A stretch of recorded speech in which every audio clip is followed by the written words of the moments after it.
entrenamiento deportivo, experto universitario en prescripción del ejercicio físico en patologías, experto universitario en entrenamiento y nutrición para la mejora de la composición corporal, curso de posgrado en gimnasia especial y correctiva.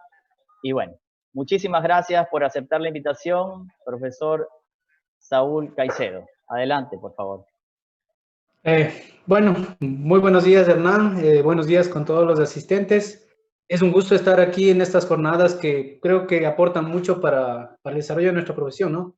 Y sobre todo nos dan visiones un poquito diferentes y nos dan alternativas o herramientas para poder trabajar sobre el contexto que estamos desarrollando día a día. Ahora, con esto, lo que estamos viviendo de la pandemia, hay que tener en cuenta estrategias como las que voy a exponer, que pueden ser algo viable mientras se puede hallar una cura o un tratamiento efectivo, comprobado, y también hasta que llegue una vacuna. Hay que tratar de fortalecernos un poco, estar preparados, porque como no hay este tipo de alternativas terapéuticas, la vacunación y el tratamiento en sí, hay que prepararnos en realidad. No podemos más. Hay que prepararnos, ser cuidadosos, las medidas de bioseguridad, el distanciamiento y todo eso.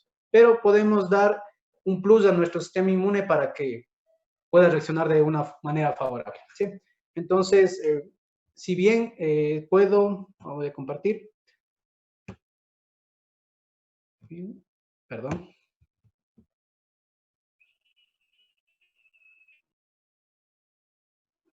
No sé si es que se puede ver ya las diapositivas de Hernán. Sí, está bien. Ya. Muy bien, el tema en sí o el título es un poquito amplio, es un poquito generalizado. El ejercicio físico como una arma para estimular nuestro sistema inmune. Si bien, como les digo, es algo amplio porque en realidad el ejercicio ya se ha comprobado, se han hecho ya revisiones sistemáticas, metaanálisis acerca de lo que es el beneficio del ejercicio para patologías crónicas no transmisibles, ¿no? Y hay varias corrientes y varias investigaciones que se han hecho y se ha visto una respuesta favorable del sistema inmunológico en este tipo de intervenciones, ¿no? Entonces, vamos a centrarnos con lo que les había comentado, un poquito con lo que es la afección que estamos viviendo, el problema sanitario que está viviendo todo el mundo, que es la pandemia del coronavirus. Aparte de lo que es el impacto a nivel sanitario, también se ve el impacto a nivel social, psicológico mucho, y a nivel económico, ¿no? Entonces, vamos a ir viendo, como les digo, vamos a centrarnos un poquito en el COVID y algunas cuestiones que vamos viendo que los parámetros o las enfermedades persistentes están teniendo, digamos, un rol importante. ¿Qué tan grave puede ser la reacción de un sistema inmunitario? Entonces vamos ahí. Como sabemos, el coronavirus empezó a verse a finales de diciembre del 2019 en China, en Wuhan, ¿sí?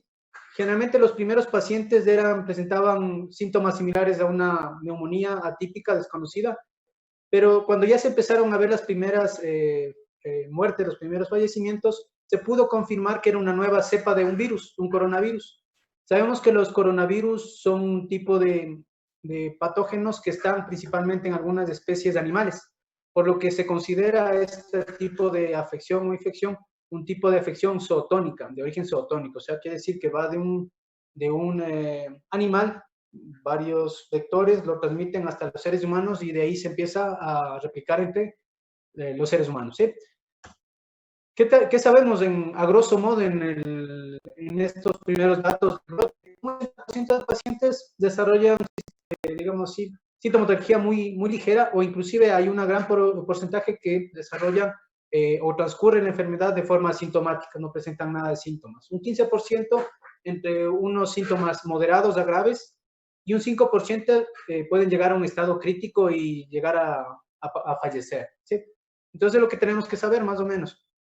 Y vamos a ver por qué algunos grupos etarios son menos proclives a desarrollar esto, por algunos de los agentes que vamos a ir detallando. Si no, voy a profundizar porque esto ya algunos ya no han leído, está un poco fresco, cada rato estamos leyendo, pero hay algunos puntos que vamos a ver cómo influye el organismo sobre estos puntos, el ejercicio sobre estos puntos.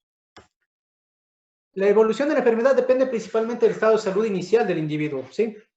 Y de cómo reacciona el sistema inmunológico a esta infección, al virus. Se ha determinado que hay 3 fases que se puede transcurrir dependiendo de cómo reacciona el sistema inmunitario. ¿Sí? Perdón. La primera fase es la fase de incubación, en la cual puede ser asintomático o presintomático, o sea, los pacientes en esta parte no desarrollan síntomas claros, aunque las personas pueden ser contagiosas. Ese es el problema de la propagación del coronavirus. Sabemos que al no presentar algún tipo de síntoma, la persona no cuida, digamos, o no tiene esas precauciones de usar mascarilla y cuestiones de esas, y hace que sea un portador o un super propagador. En algunas entidades sanitarias ya los llaman así. Si la respuesta inmunológica no es la adecuada, lo que pasa es que el virus prolifera y empieza a destruir células. Y vamos a ver que las células que más son atacadas o donde se ancla, se ha visto donde se está anclando el virus para replicarse, para poder reproducirse en el organismo, son las que tienen una alta expresión de la enzima convertidora de angiotensina o AC2. Este tipo de enzimas están en todo el cuerpo, casi en todos los tejidos, pero hay tejidos donde más se encuentra, que son los pulmones, el sistema cardiovascular y el aparato digestivo. Por eso también ha sido un poquito confuso, porque hay pacientes que empiezan a expresar síntomas que no son tan clásicos de esta enfermedad, como la diarrea, problemas gastrointestinales, a nivel de la piel, ¿sí? Entonces, eso también a veces ha hecho un poquito difícil la detección precoz de estos pacientes, por tener estos síntomas atípicos. Una segunda fase es la fase que se le llama una fase inflamatoria. Lo que habíamos dicho, en la primera fase, cuando ya hay daño tisular, lo que pasa es que empieza a haber una inflamación innata. Y lo que empieza a reaccionar, o cómo empieza a reaccionar el organismo es empezando a migrar o a movilizar macrófagos y granulocitos inflamatorios. En esta fase ya empieza a verse lo que son los síntomas principales, que son la fiebre, la tos, el dolor muscular o malestar, dolor de garganta también, la fibrosis que ya se vería en estudios radiológicos, ¿sí? Y esto se acompaña de un aumento dramático de citoquinas proinflamatorias. Este tipo de citoquinas están presentes o están preexistentes en algunas patologías, como son la resistencia a la insulina, la obesidad y la diabetes tipo 2. Y vamos viendo de aquí cómo se va encadenando, porque este tipo de pacientes tienen mayor riesgo de producir o desencadenar una respuesta más agresiva de la enfermedad. Y la fase más severa, o la fase en la cual no se quiere que se llegue, pero en algunos pacientes por cuestiones preexistentes desarrollan, son la tormenta de citoquinas. ¿Qué es esto, la tormenta de citoquinas? Es lo que empieza una sobreproducción de células inmunes y citoquinas, que son mediadores químicos de inflamación, como una respuesta desmesurada y amplificada del ataque del coronavirus, ¿sí? Esto causa un daño pulmonar severo. ¿Qué se ha visto? Que los pacientes que ingresan a unidad de cuidados intensivos, muchos de ellos presentan niveles de interleuquina 6, interleuquina 10, factor de necrosis tumoral alfa, y una disminución en las células T, en los linfocitos T, que sabemos que tienen una función inmune bastante importante, ¿sí? Entonces, esto, como les había dicho, se media o se está viendo que es por la unión que se desarrolla de los receptores DASE con este tipo de patrones inflamatorios, ¿sí? Por eso vamos viendo que los factores de riesgo, uno de ellos es la obesidad, ¿sí? ¿Por qué la obesidad? Aparte, sabemos que uno de los sistemas que más va afectando es principalmente el sistema pulmonar. En los pacientes obesos, a lo menos con una obesidad abdominal importante, disminuye la capacidad funcional y respiratoria. Aparte de eso, un paciente con estas características en una posición supina, su ventilación es mucho más difícil por una reducción en la expulsión del diafragma. El diafragma se moviliza con más dificultad y eso crea un patrón restrictivo, ¿sí? Lo que hace una ventilación más difícil. Por eso estos pacientes terminan o entran directamente muchas veces a lo que es una ventilación en posición prona. Aparte de eso, se ve en los pacientes obesos que tienen o tienden muchas veces a ser mayormente llevados a unidad de cuidados intensivos para ser ventilados en forma mecánica, ¿sí? Entonces se está asociando el índice de masa corporal con la necesidad de la ventilación mecánica. Acá un pequeño estudio, lo que hicieron es más o menos analizar y ver la prevalencia de la obesidad en un grupo de pacientes. Se veía que la obesidad estaba en un 47.6%, con un índice de masa corporal de 30 kilogramos por metro cuadrado, ¿sí? Y una obesidad severa que, aparte de los 35 kilogramos, estaba en un 28.2% de pacientes. De los 85 pacientes que requirieron ventilación mecánica, un 85.7% de pacientes tenían una obesidad severa. ¿Qué mostró este estudio? Que la obesidad tiene bastante o muestra una alta frecuencia en los pacientes que están ingresados a la unidad de cuidados intensivos y eso agrava la enfermedad. ¿Qué otros factores se ven que hemos visto? No sé por qué en el mundo se ha restringido la visita a los centros geriátricos, se evita que las personas de cierto tipo de grupo etario no, digamos, estén recluidas o se cuiden mucho más. ¿Cuáles son? Los factores de riesgo asociados son edad avanzada, pacientes mayores de 60 años, pacientes con diabetes, hipertensión, enfermedad cardiovascular preexistente, antecedentes de tabaquismo, enfermedad pulmonar crónica, también algunos dicen que aunque eso está un poquito rebatido porque hay pacientes que no se complican. Pero esto de aquí, todo esto se engloba en algo que vimos, que es la inflamación, ¿sí? El proceso inflamatorio. Este tipo de parámetros, este tipo de afecciones genera una inflamación crónica de bajo grado, ¿sí? Entonces vimos lo que era la tormenta de citoquinas. Si ya preexistentemente ya hay una inflamación crónica, esta tormenta de citoquinas al parecer es mucho más fuerte en estos pacientes. Por eso, la alta mortalidad y morbilidad en pacientes que tengan estas patologías preexistentes. ¿Qué de esto de la inflamación sistémica de bajo grado? En realidad, el tejido adiposo tiene cierto grado de acumulación.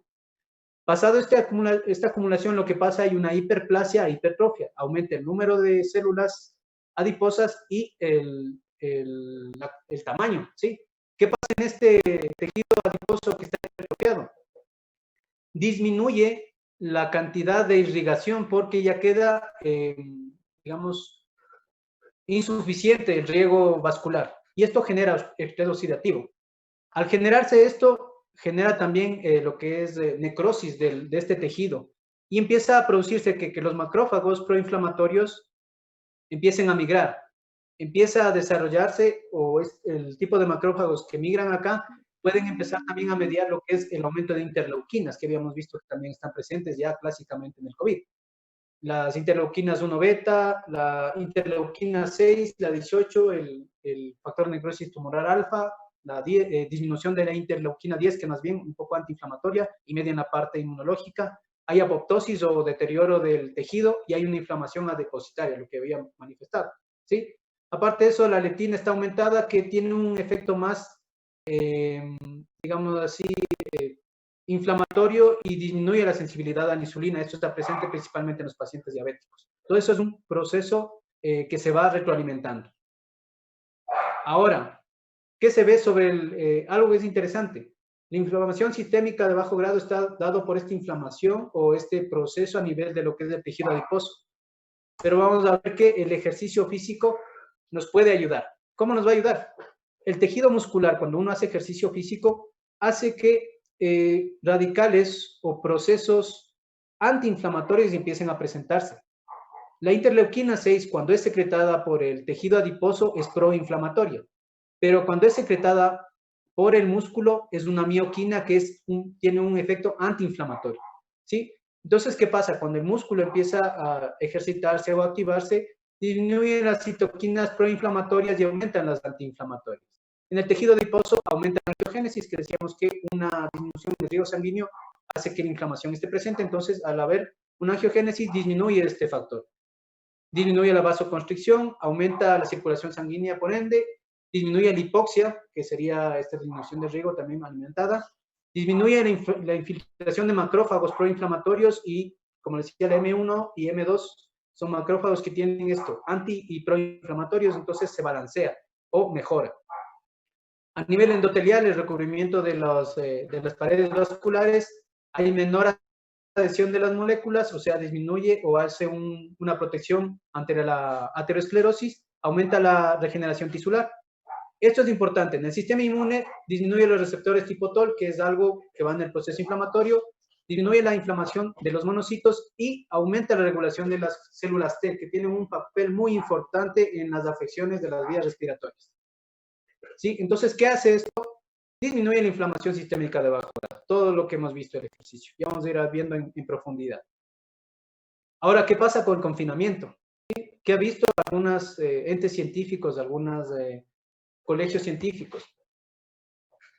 Que estamos viendo dos pandemias en realidad. Una pandemia que ya estaba presente en nuestro medio, que sería el sedentarismo, ¿sí? Y la pandemia del coronavirus. Ahora el problema del confinamiento aumenta el sedentarismo porque tenemos restringido el acceso a sitios o áreas donde generalmente se hace ejercicio, que son los gimnasios y parques. Aunque ahora sabemos que el COE ha permitido que se empiece a hacer actividades al aire libre, sí, teniendo algunas recomendaciones del uso de mascarilla y eso que también es un poquito controversial, cuándo sí, cuándo no y cómo debe hacerse el ejercicio, ¿sí? Ese confinamiento largo genera un nivel de estrés elevado. ¿Qué genera el nivel de estrés elevado? Aumento de cortisol, y esto puede producir una disminución en las funciones de nuestro sistema inmune, ¿sí? Entonces, el cortisol está asociado mucho a los niveles de estrés, ¿sí? Entonces, básicamente, aumenta el cortisol, nuestro sistema inmune puede verse deprimido. Aparte de eso, se ha visto que en un confinamiento o una hipocinesia disminuye las células T y disminuye la capacidad para multiplicarse. Algunos linfocitos efectores también están reducidos. Ahora, ¿cuál es la pregunta que uno dice? ¿Y el ejercicio físico cómo se debe hacer? ¿Cuánto? ¿A qué intensidad? ¿Qué tiempo? ¿Sí? Entonces vamos a ver algunos parámetros que están planteándose. Algo que me olvidaba de haberles dicho. El problema, si bien sabemos que ha habido una avalancha de información científica, hay áreas en las cuales ya se está elaborando información de lo que son estudios, digamos así, ya científicos en toda regla. En esto del ejercicio físico todavía no se ve o no se ha podido encontrar esa información. Más bien lo que se ha podido utilizar es información de afecciones previas como el MERS, como el SARS, como los problemas con la influenza, y eso se ha tratado de traducir en lo que ahorita les estoy exponiendo. Entonces, la mayor parte de información que estoy proveyéndoles es una información sobre lo que son revisiones bibliográficas, criterios de expertos, análisis de otras publicaciones, principalmente. Esperemos que de aquí a un tiempo ya se pueda ver estudios científicos o una evidencia científica más plausible. Entonces, bueno, ¿cuál es la intensidad? Se ha visto que la intensidad física a nivel ligero y moderado, que vamos a ver cuáles son los parámetros que pueden marcarnos, ofrece una mayor protección contra las afecciones de las infecciones de las vías respiratorias superiores y contra diversos tipos de cáncer. Ahora se ve que para manejo de lo que es la reacción de los procesos de cáncer y tratamiento, se ve beneficiado con esto. Algo que está un poquito en discusión, la actividad física extenuante, o sea, una actividad de mucha intensidad, muy vigorosa, puede afectar a la función inmune, incrementando la susceptibilidad a las enfermedades infecciosas, en particular de las vías respiratorias superiores. Se hizo, o desde hace unos 20 años, un poco más atrás, se había analizado qué está pasando con las personas que realizan este tipo de actividades de mucha intensidad y larga duración, como son las competencias de maratón. Esto dice, o lo que produce es un tipo de reducción, digámoslo así, en la cantidad de, digamos, en la calidad de reacción del sistema inmunológico está disminuida a lo que son las infecciones virales y bacterianas. Eso aumenta el incremento de infecciones de las vías respiratorias superiores. Cuando los pacientes realizan este tipo de actividades, en teoría lo que pasa es que entre 3 y 72 horas el sistema inmunológico está deprimido, está reducido, lo que hace más susceptible que presente entre 1 y 2 semanas este tipo de afecciones. Esto entra un poquito en tela de duda porque se ha visto que personas que desarrollan este tipo de actividades, algunas sí se ha visto casos que han llegado inclusive a ser ventilados, las personas que hacen ultramaratón y todo eso, en Italia hay algunos casos.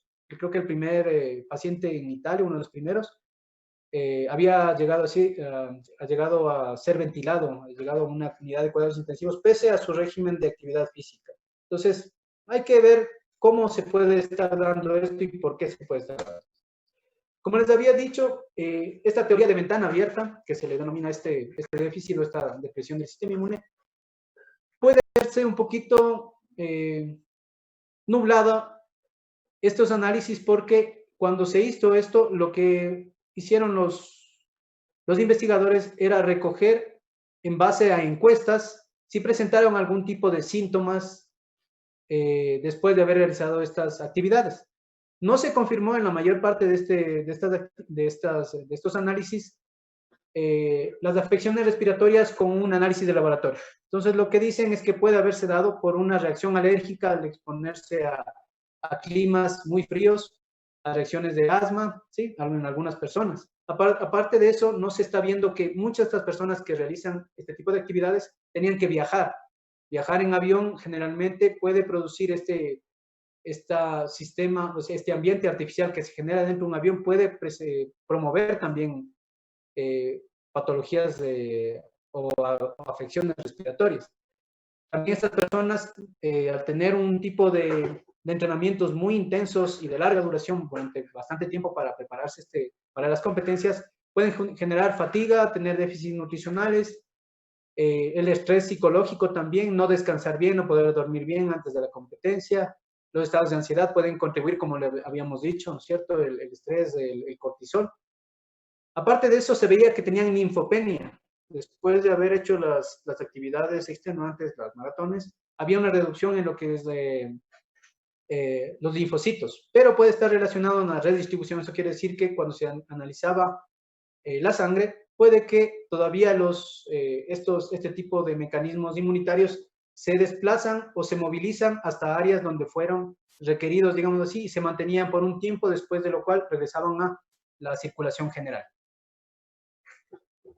Otra cuestión también que se puede estar pensando es que este tipo de ventana abierta puede haberse dado porque son un tipo de actividades multitudinarias donde puede haber muchas personas que estaban afectadas ya cuando iban a competir y generaban una mayor exposición de estas afecciones respiratorias. ¿Qué dice? El ejercicio físico moderado y el sistema inmune. Se ha visto que el ejercicio leve y moderado, sobre todo, genera potentes y grandes beneficios en el sistema inmunitario. Se ha visto que en personas adultas mayores, al ser vacunadas, digamos así, generan que las personas que son activas, adultos mayores con una actividad física más elevada en relación a los sedentarios, generaban un aumento más importante de las inmunoglobulinas G y M, y también de las A, que también se me ha pasado.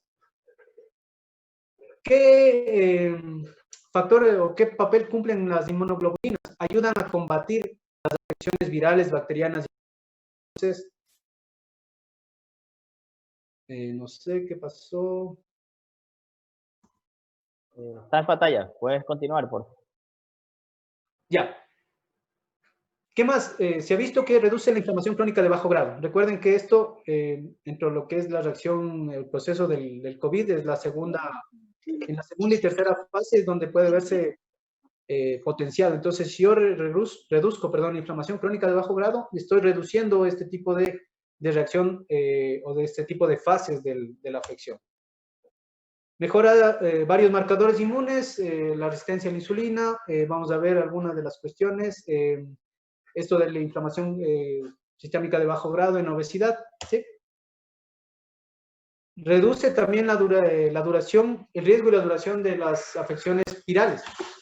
El incremento de las células asesinas naturales. Este tipo de células lo que hacen es combatir o ayudar a combatir las afecciones virales.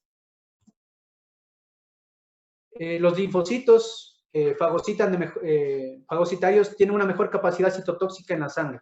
Los linfocitos son los que migran para combatir, digamos así. Las células T defienden directamente de afecciones virales y fúngicas. Esto también se ve aumentado. Se ha visto que el ejercicio de resistencia, no solo el ejercicio aeróbico, sino el ejercicio de resistencia, fuerza sobre carga, activa más monocitos, que también es otro mecanismo del sistema inmunitario. Incrementa un 225% las células naturales, asesinas naturales, que les había dicho que también ayuda a combatir las afecciones virales. En un corto plazo, quiero decir, en sesiones de ejercicio de sobrecargo de fuerza, ya se vio que esto aumentaba importantemente. En modelos animales se vio también que hay un beneficio en las células epiteliales pulmonares. Hay menos fibrosis a este nivel y reduce la inflamación. Esto de acá, el aumento de la superóxido dismutasa extracelular previene el estrés oxidativo y el daño tisular. La superóxido dismutasa confiere un tipo de protección en patologías como son el síndrome de dificultad respiratoria aguda y el síndrome de disfunción orgánica múltiple. ¿Por qué le resalté esto de acá? Porque este tipo de afecciones, este tipo de parámetros está muy presente en las fases muy graves del coronavirus. Entonces, esto nos puede conferir un plus para defendernos en un estado crítico, digamos así. ¿Qué hace el ejercicio? El ejercicio, la activación muscular, aumenta la expresión de superóxido dismutasa extracelular. Y eso nos va a ayudar a combatir algunas afecciones, pero como vemos acá, las lesiones agudas, como el síndrome de estrés respiratorio agudo, que es lo que produce el SARS, el MERS y el COVID. Y en la falla orgánica más grande, que sería ya las lesiones agudas del riñón, del hígado, sí, que esos son lo que se le llama una falla multisistémica, inclusive también el corazón. Entonces vemos que esto también nos ayuda sobre disminuir el estrés oxidativo. Ahora, aumentar la capacidad aeróbica mejora el sistema inmune en los pacientes con coronavirus frente al daño pulmonar. Entonces, hay cuatro teorías o 4 parámetros que están diciendo, bueno, por esto puede ser que los pacientes que están en una fase o en afecciones leves, importante, no, esto no se hace en pacientes con parámetros o con afección moderada y grave, no, esto se recomienda para pacientes con sintomatología leve. Puede ser como un mecanismo de profilaxis antibiótica y antimicótica para la inmunidad pulmonar y corporal. Recordemos que cuando hacemos ejercicio estamos ayudando a que se traslade o a que migren las células como los macrófagos, monocitos, las células T, las células naturales asesinas, empiecen a trasladarse y a patrullar todo el sistema, digamos, todos nuestros órganos. Y principalmente donde ya hay agresión o una afección o infección, ¿sí? Entonces eso nos ayuda, ¿por qué? Ayuda a trasladar esto de acá. Se ve mejorada la elasticidad, la compliance o la resistencia del tejido pulmonar está mejorada, ¿sí? O sea, no es tan rígido. Mejora la fuerza y la resistencia de los músculos respiratorios. Esto mejora la mecánica ventilatoria. Mediante lo que era el aumento de expresión de la superóxido dismutasa que les acabo de mencionar, hay un efecto antioxidante para disminuir la producción de radicales libres y el daño oxidativo. Esto de acá va a lo que sería disminuir la tos y despejar las vías respiratorias a través de la inmunidad pulmonar. Esto es más bien a nivel de lo que sería el sistema nervioso autónomo, mejora la frecuencia ventilatoria y también el aclaramiento de las vías respiratorias, ¿sí? Ahora, podemos preparar físicamente a los pacientes antes de la infección. Esto se ve, o esto es una recomendación del Colegio Británico, digamos, del Real Colegio Británico de Medicina, que ellos están buscando esta estrategia para los pacientes que pueden estar mucho más arriesgados, digamos, presentar un riesgo más importante de desarrollar una patología más severa, digámoslo así, y también para llegar a ser hospitalizados. Entonces, ¿qué recomiendan? Generalmente hacer ejercicio físico, dejar de fumar, dejar o disminuir el consumo de alcohol y mejorar la nutrición para afrontar este brote. Ellos recomiendan que un pequeño aumento en el consumo máximo de oxígeno, el VO2 máximo, en la población en general puede disminuir el grado de afección que puede desarrollar estas personas o en la población en general. Dado que el 5% de pacientes enferman gravemente, principalmente estos pacientes, como vimos, presentan patologías preexistentes. Ellos pueden ser más afectados. Parece razonable que puede aumentar aumentando, perdón, un poco la línea de base de consumo de oxígeno o mejorar la capacidad aeróbica, puede ser muy beneficioso para estos pacientes. ¿Qué dicen ellos? Que se trate de los pacientes con estas afecciones persistentes, hipertensión, diabetes, obesidad, traten de mejorar la capacidad para disminuir una posible afección a futuro. Es un pequeño resumen de lo que había hablado, el ejercicio aeróbico, el ejercicio de fuerza. Esto de acá nos está dando parámetros a grosso modo de cómo podemos estructurar o poder, digamos así, dar un buen estímulo al organismo para que reaccione de forma favorable. ¿Qué es lo que nos plantea? Que el ejercicio aeróbico debe ser realizado entre 5 a 7 semanas, 5 a 7 veces por semana. La intensidad moderada, que tanto hablé, leve a moderada, ¿cierto? La intensidad moderada está, digamos así, dada por un parámetro de un 40 al 59% del VO2 máximo o de la intensidad que se le está dando de carga a la persona. Lo importante sería realizar unos 30 minutos al día o más de eso. Pero para empezar se puede realizar bloques de 10 minutos en varios tramos en el día, varias veces al día, para acumular esta cantidad de ejercicio. Se recomienda en total hacer unos 150 minutos a la semana. El ejercicio de fuerza se recomienda hacer de 2 a 3 veces a la semana. Progresar, dependiendo de la capacidad de la persona, se puede empezar con ejercicios de autocarga o con el propio peso. La cantidad o el volumen de trabajo puede ser de 2 a 4 series de 8 a 12 repeticiones y la intensidad que está graduada en lo que es el 1RM sería entre un 40 a un 70% como máximo del trabajo sobre este nivel de intensidad. En los pacientes adultos mayores, como este es la guía que tienen los británicos, digamos así, dicen que las personas adultas mayores se verían beneficiadas de trabajar lo que sería la flexibilidad y el equilibrio, con estiramientos principalmente estáticos de 10 a 30 segundos y trabajar o tratar de abarcar grandes grupos musculares.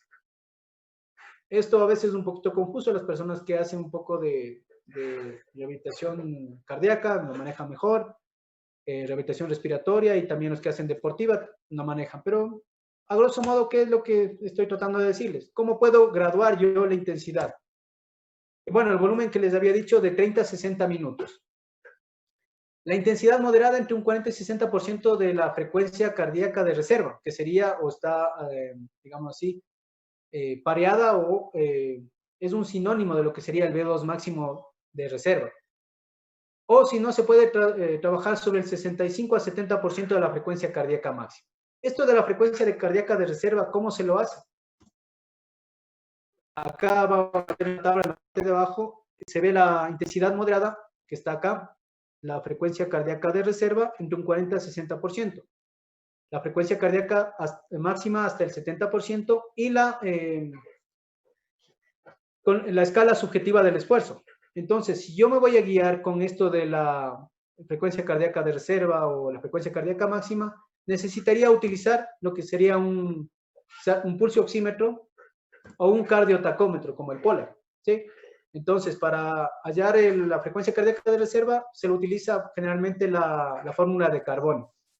Y para la frecuencia cardíaca máxima, se la utiliza como la frecuencia cardíaca teórica, 220 menos la edad, aunque hay factores de corrección por edad también ya se están dando para ser un poquito más precisos.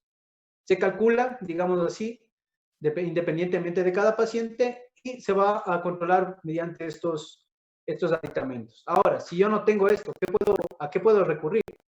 A lo que dicen en la tercera columna, en la escala de percepción del esfuerzo de Borg. La clásica es de 6 a 20. La intensidad que se le denomina moderada estaría hasta un 13, que sería lo que el paciente que tendría que percibir como algo duro. En una escala moderna o la escala nueva, digamos así, va de 1 a 10, este sería entre 4 y 6. ¿Sí? Entonces yo me pongo la planita o le digo al paciente, ¿cómo siente el esfuerzo que está realizando? Él me dice, es ligero, estoy bajo ese límite que sería el moderado, ¿no es cierto? Si me dices algo duro, ya estoy llegando al límite, pero si me dices es duro, ya me pasé de la intensidad moderada, estoy haciendo algo ya vigoroso. Esa es una forma también que nos puede ser válida. O la otra es la facilidad del habla. ¿Qué tengo que decirle al paciente? Que haga un ejercicio que sienta una respiración pesada, pero que pueda mantener una conversación corta sin mayor problema. Que tiene que ser cómodo, pero a la vez desafiante. ¿Sí? Entonces, son, digamos, formas de poder censar la intensidad del esfuerzo que estoy realizando al paciente. ¿Cómo voy a realizarlo? Bueno, hay pacientes que tienen la posibilidad, tienen en casa una caminadora, una bicicleta elíptica, una bicicleta estática, pero no todos tenemos eso. Hay personas que tienen un espacio de un patio o una terraza, se puede aprovechar, ¿sí? Con esos parámetros que habíamos dicho, pero hay personas que no tienen eso. Podemos recurrir a lo que son los medios digitales como es el YouTube o los DVDs que ya los venden también, para trabajar sobre rutinas de ejercicio cardio o algo que es un poquito más de bailoterapia y esto que tiene un plus para la parte psicológica, digamos así. 2 Ahora, minutos. el ejercicio ya. El ejercicio de fuerza, ¿qué vamos a hacer? Que la intensidad sea entre un 40 y 70% del 1RM. Lo que había dicho, de 2 a 4 series, de 8 a 12 repeticiones. La pausa entre cada serie se recomienda que sea entre 1 y 2 minutos entre serie. Puede ser también ejercicio del circuito. Los ejercicios que sean que abarquen grandes grupos musculares multiarticulares sobre los monoarticulares, ¿no? Tiene que realizarse una técnica adecuada para reducir el riesgo de lesión. Mantener un control del movimiento, sobre todo en la velocidad de ejecución, es importante. La respiración tiene que ser consciente y adecuada. ¿Para qué? Para evitar la maniobra de Valsalva, que esto nos puede dar una reacción de hipertensión aguda. Entonces, pacientes hipertensos, hay que tener cuidado. ¿Cómo puedo yo estipular esto del RM? Tendría que hacer una prueba directa, que eso tiene que tener un poco de experticia. Puedo hacer una regresión por tabla o por fórmula. O algo que es sencillo de aplicar es la escala Unirest, que también es validada como la de Borg. Igual le digo al paciente cómo siente el esfuerzo que estoy haciendo con el peso o el ejercicio que estoy realizando.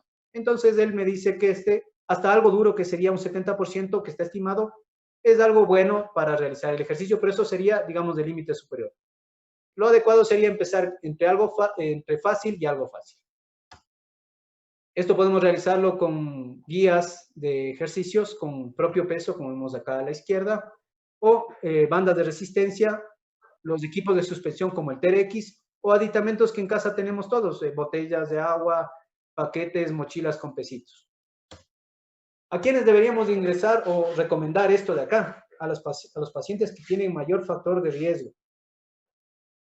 Personas de más de 60 a 65 años para arriba, pacientes obesos, hipertensos, diabéticos, pacientes que han padecido de cáncer, inmunodeprimidos por alguna patología, alguna linfopatía, por ejemplo, afecciones pulmonares, pacientes con cardiopatías y a quienes también, a las que estamos más expuestos. Muchos están en primera línea, estamos manejando pacientes también que son potenciales, que pueden estar potencialmente infectados. Sí, el personal sanitario se podría ver mayormente beneficiado de este tipo de estrategias preventivas. Espero que les haya gustado lo que les vine a exponer. Cualquier inquietud podrían hacérmela saber. Muchísimas gracias, profesor Saúl Caicedo. Las preguntas, vamos a ser muy rápidos en las preguntas, pero después de la siguiente ponencia del profesor Alfon Mascaró, con el tema lesiones musculares, lo último en tratamiento y prevención de recidivas. El profesor Alfon Mascaró es kinesiólogo, especialista en fisioterapia del deporte en la Universidad Autónoma de Barcelona, osteópata, docente de la Universidad de Fisioterapia Jean Bernard, coordinador del máster de Fisioterapia del Deporte en Recuperación de la Actividad Física de la Universidad Autónoma de Barcelona, investigador del INEF Barcelona, colaborador de Muscle Tech Network y guía práctica clínica de las lesiones musculares en los servicios médicos de fútbol del Club de Barcelona. Muy buenos días, profesor. Disculpe un poco que estamos con un retraso. Gran maestro, profesor, adelante. Buenas. Bueno, gracias por la invitación. Sí veo que vamos fuera de horario. O sea, voy a compartir pantalla rápidamente. Aquí estamos. ¿Se ve bien la pantalla? Sí, pero hay que A ver. ampliarla, ¿no?